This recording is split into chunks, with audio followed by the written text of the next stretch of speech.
ವಾಕ್ಯವನ್ನು ಹೇಳ್ಬಿಡ್ತೀನಿ. ನಾನು ಮೊನ್ನೆ ಇಲ್ಲಿಗೆ ಬರ್ತಾ ಇದ್ದಾಗ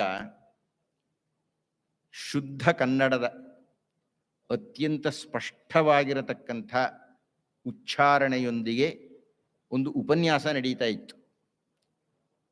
ಆ ಮೆಟ್ಟುಗಳು ಹತ್ತಿದ ಮೇಲೆ ಗೊತ್ತಾಯಿತು ಅದು ಉಪನ್ಯಾಸ ಅಲ್ಲ, ಅದು ನಿರೂಪಣೆ ಅಂತಂತ.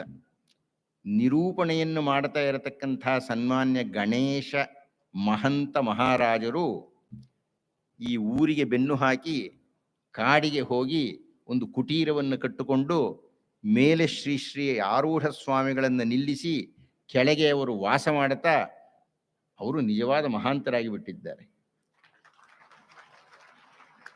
ನಮ್ಮ ಕವಿ ಬರೀತಾನೆ, ಭೂವ್ಯೋಮ ಪಾತಾಳ ಲೋಕಗಳಲ್ಲಿ ಸಂಭಾವ್ಯರೆಂದೆನಿಸಿಕೊಂಬ ಕೆಳ ದೇವರ್ಕಳ್ಗೆ ಸೇವ್ಯನಾದ ಅಜನ ಪಟ್ಟದ ರಾಣಿ ವರದೆ ಕಲ್ಯಾಣಿ ಫಣಿವೇಣಿ ವಾಣಿ ನನ್ನ ಮುಖದಲ್ಲಿರಮ್ಮ ಅಂತ. ಆ ವಾಣಿ ಸನ್ಮಾನ್ಯ ಮಹಾಂತ ಗಣೇಶ ಮಹಾಂತರೇ ನಿಮ್ಮ ಮುಖದಲ್ಲಿ ವಿರಾಜಮಾನಳಾಗಿದ್ದಾಳೆ.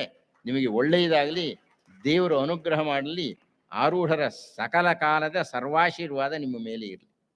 ಆತ್ಮೀಯರೇ, ಇಷ್ಟು ಹೇಳಿ ನನ್ನ ಮಾತನ್ನು ಮುಗಿಸ್ತಾ ಇದ್ದೀನಿ. ನೀವೆಲ್ಲ